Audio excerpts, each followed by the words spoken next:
अस्सलाम वालेकुम जी, welcome back to my channel. कैसे हैं आप सब?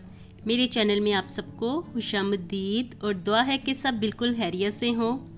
तो जी पहले तो आज का ठंडा ठंडा वेदर देख लीजिए। जाती जाती सर्दियाँ ना दोबारा से वापस आ गई हैं। दोबारा से दिल करने लग गया है कि मोटे कपड़े पहने जाएं। तो आज तो इतनी अच्छी हवा चल रही थी ना, इतनी ठंडी। तो यहाँ पे टेरेस में ना इतना ज़्यादा मज़ा आ रहा था।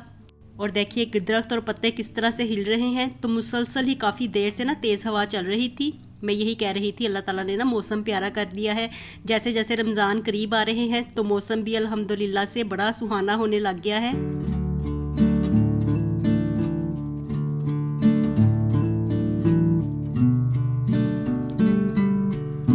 और अब ना ये कुछ बॉक्स में लेके आई थी, कुछ कंटेनर्स थे। तो मैंने यही सोचा हुआ था कि इनको ना इनमें मैं चीज़ें डाल के सेव कर लिया करूँगी। लेकिन अब फिर मैंने जिपलॉक बैग्स मंगवा लिए, तो उसमें मैंने सेव कर ली ये चीज़ें सारी। रमज़ान के लिए इफ्तारी के लिए जो भी मैंने सारी चीज़ें बनाई हैं तो मैंने उन्हें जिपलॉक बैग्स में डाल के सेव कर लिया। तो ये कंटेनर्स ना इसी तरह से ही पड़े रह गए। और इसमें से ना कुछ ना फ्रूट कवर्स वाले हैं, तो वो मुझे ना देखने में इतने अच्छे लग रहे थे। हालांकि मेरा प्रोग्राम नहीं था उनको लेने का, लेकिन उनका कवर मुझे इतना अच्छा लगा ना, इतने कलरफुल लगे, तो मैंने उनको भी ले लिया। तो ये सब कंटेनर्स ना मैं अपनी मार्केट से लेके आई हूँ।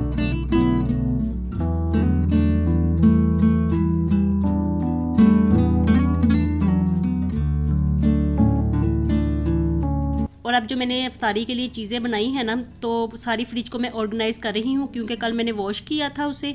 और अब सारी चीज़ें ना मैं तरीके से रख दूँगी। इसी तरह से ना मैं टोकरी में डाल के रखती हूँ, क्योंकि फिर ना इफ्तारी के वक्त एक ही टोकरी पकड़ी जाए और इसमें से जो भी आपका दिल चाहे तो फ़ौरन ही वही तल लिया जाए। तो फिर ज़्यादा ना ढूंढने की भी मसला नहीं रहता, क्योंकि ऐसे ही होता है कि बच्चों ने कभी कुछ खाना होता है तो उनके सामने ये टोकरी पड़ी होगी, तो जो चीज़ें वो पसंद करेंगे तो मैं उनको वही इफ्तारी में तल के दूंगी। क्योंकि सभी रोज़ा रखते हैं, तो मैंने इस दफ़ा बच्चों को खुश करने के लिए ना काफ़ी चीज़ें अल्हम्दुलिल्लाह से बना ली हैं। और अल्हम्दुलिल्लाह इस दफ़ा ना मेरी रमज़ान की प्रेपरेशन तकरीबन कंप्लीट हो गई हैं। तो सारी चीज़ें मैं ऑर्गेनाइज़ करके ना फ्रीज़र में रख रही थी, फ्रिज के फ्रीज़र में।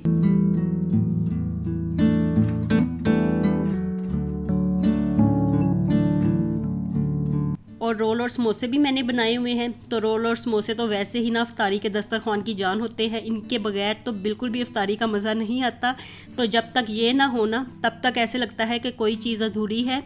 तो इसलिए इनको बना के मैंने लहदा से रख दिया है। मैंने कहा कि वो तो बच्चों के पसंदीदा स्नैक्स हैं और रोल और समोसे तो मुझे भी काफ़ी अच्छे लगते हैं।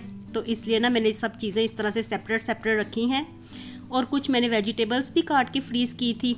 तो वेजिटेबल्स इस तरह से कटी हुई मिल जाएंगी ना, तो खाना बनाने में भी काफ़ी आसानी रहती है। तो इनको सेपरेट मैंने इस तरह से बास्केट में डाल के रखा है।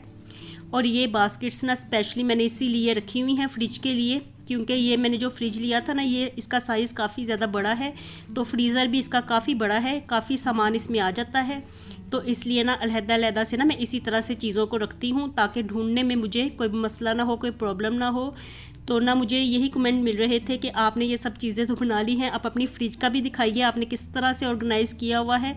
तो पहले तो काफ़ी दिनों से मुझे यही कमेंट मिल रहा था, लेकिन तब तक ना मैंने तो फ्रिज साफ़ ही नहीं की हुई थी और ना ही ऑर्गेनाइज़ की हुई थी। तो इसी तरह से ना चीज़ें बना बना के मैं रखती जा रही थी। और अब जब मैंने फ्रिज को वॉश कर लिया तो अच्छी तरह से फिर मैंने सोचा कि इसको ऑर्गेनाइज़ करके ना आपको दिखा देती हूँ। बल्कि जैसे जैसे मैं इसको ऑर्गेनाइज़ करती जाती हूँ, आप लोग भी देखते जाइए कि किस तरह से मैं चीज़ें रखती हूँ। तो ये स्पेशली ना वीडियो मैंने आप लोगों के लिए ही बनाई है, ताकि आप लोगों को भी थोड़ा सा आइडिया मिल सके कि किस तरह से वेजिटेबल्स, स्नैक्स और ये चीज़ें सारी सेपरेट सेपरेट रखनी है। और ये इस बास्केट में ना मैंने वो चीज़ें रखनी है जो कि दूध वगैरह के लिए इस्तेमाल होनी है। तो अफ्तारी के लिए ना जब हमने दूध वगैरह बनाना होगा, तो ऐसा भी होता है कि कभी अरीबा बना लेती है, कभी हनान भी बना लेता है। दूध तो मेरा साथ देते हैं ये भी अफ्तारी बनाने में। तो फिर इनके लिए ना मसला नहीं होगा। बच्चों को पता चल जाता है कि इसी टोकरी में से सारा सामान निकल आना है दूध का, तो वो इजीली फिर बना लेंगे। तो इस तरह ना मैंने ये सेपरेट सेपरेट बास्केट्स रखी हुई हैं।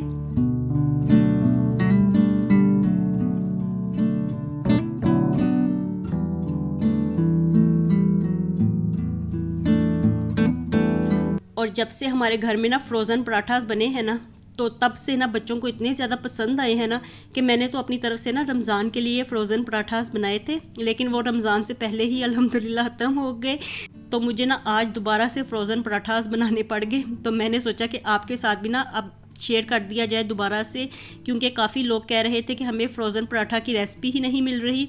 तो असल में ना वो रेसिपीज़ ना मैं 2-3-4 रेसिपीज़ इकट्ठी बना के डालती थी ना, तो इसलिए मिक्सअप हो गई होनी है। तो इसलिए मैंने सोचा कि ये इस व्लॉग में डाल देती हूँ रेसिपी, तो आपको ना ढूंढने में भी आसानी होगी। इसको स्पेशली बच्चों के लिए बना के रखिए, क्योंकि बच्चों को ना ऐसी चीज़ें काफ़ी पसंद आती हैं, बिल्कुल बाज़ार की तरह के लगते हैं। हालांकि मेरे बच्चे ना पराठा बिल्कुल नहीं खाते। हम लोग तो आप लोगों को पता ही है कि नाश्ते में ब्रेड खाते थे और ब्रेड अंडे ही हम लोग हमेशा से खाते रहे हैं। लेकिन जब से मैंने ये फ्रोज़न पराठे बनाए हैं ना, बच्चे ब्रेड की तरफ मुँह ही नहीं कर रहे।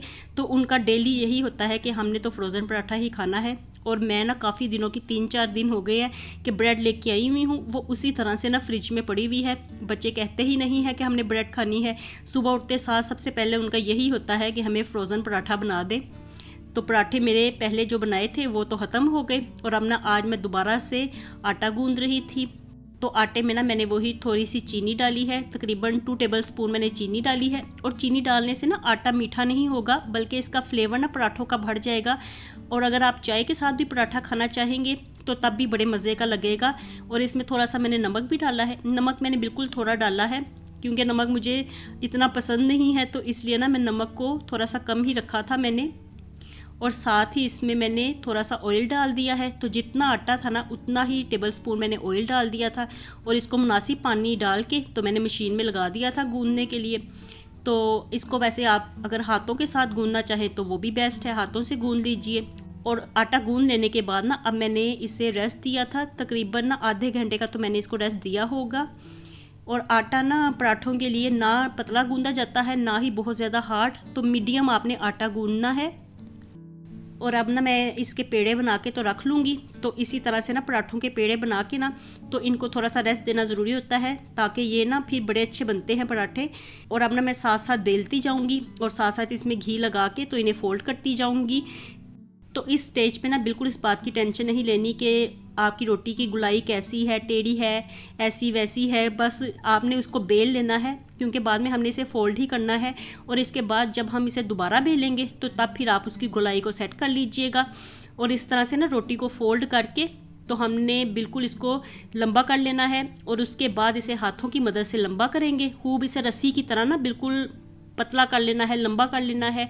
और बाद में ना इसको दोबारा से इस तरह से गोल गोल करके फोल्ड कर लेंगे। तो ये पराठा बनाने की ना सबसे ज़्यादा इजी रेसिपी है, जो कि मुझे भी इतनी ज़्यादा इजी लगती है ना। इस तरह जल्दी से पराठे बन जाते हैं, लेयर्स वाले बनते हैं और क्रिस्पी करारे भी बड़े मज़ेदार होते हैं, कुरकुरे कुरकुरे लगते हैं। तो चाय पराठा ना काफ़ी ज़्यादा अच्छा लगता है।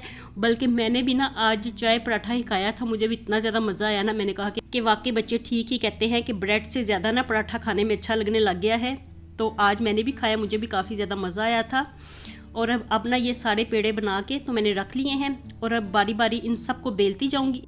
तो एक ही दफ़ा इन सारे पेड़ों को बेल लूँगी और बाद में ना इनके ऊपर बटर पेपर रख के तो इन्हें रखती जाऊँगी।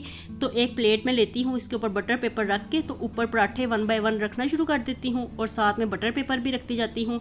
तो इस तरह से ना ये मैं इनको सेव करती हूँ। और इनको ना मैं इसी तरह से एज़ इट इज़ जिस तरह से ये प्लेट में है ना, तो इसी तरह से ही सेव करूँगी। इनको मैं ना किसी जिप लॉक बैग वगैरह में डाल के नहीं रखूँगी।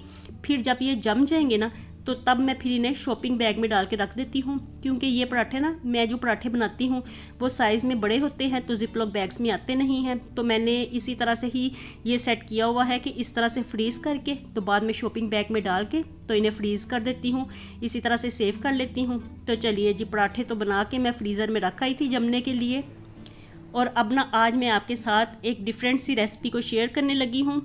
तो आज मैं आपको बताऊंगी थ्रेड चिकन बनाना। ये इतना मज़े का लगता है ना, बिल्कुल क्रिस्पी लगता है, कुरकुरा। और इसके लिए ना मैं स्ट्रिप्स में काट रही हूँ। चिकन ब्रेस्ट पीस था ये, तो इसे मैं स्ट्रिप्स में काट लूँगी। और इस तरह ना इसे पतला पतला स्ट्रिप्स में काटना है, ज़्यादा मोटा नहीं रखना। और बस इसी तरह से सारा चिकन काट के मैंने रख लिया था। और अब ना इसकी मैरिनेशन तैयार कर लेते हैं। तो एक अंडा लिया है मैंने, और इसमें थोड़ा सा नमक ऐड करेंगे, साथ ही पिसी हुई लाल मिर्च, कुटी हुई लाल मिर्च, पिसी हुई काली मिर्च, और थोड़ा सा मैंने चाट मसाला ऐड किया है। और इसमें अब मैंने फूड कलर को ऐड कर दिया है।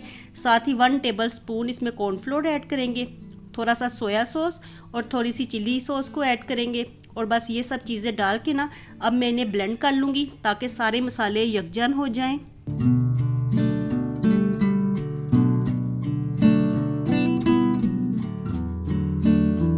तो देखिए ये स्मूथ सी इसकी ना मैरिनेशन तैयार हो गई है चिकन की।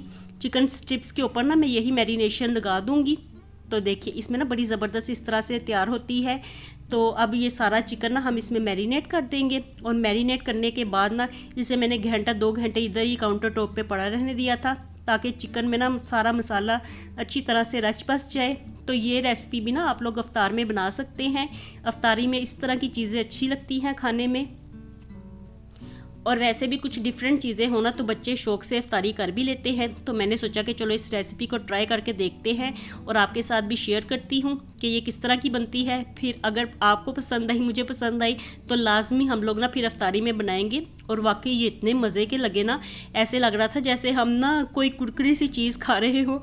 तो बिल्कुल बड़ा मज़े का लगा था इसका। अब आप खुद ही ट्राई करेंगे तो आपको पता चलेगा कि ये कैसी रेसिपी है। और अब जो समोसा शीट्स होती हैं ना, तो उनको हमने इस तरह से बारीक कट कर लेना है। और सारी समोसा शीट इस तरह से कट करने के बाद ना अब इसके ऊपर हम थोड़ा सा कॉर्नफ्लोर लगा देंगे, ताकि ये आपस में चिपकने ना पाए। और आप लोगों के साथ मैं ये रेसिपी शेयर कर रही हूँ, तो फ़र्स्ट टाइम ही खुद भी मैं ये रेसिपी बना रही हूँ।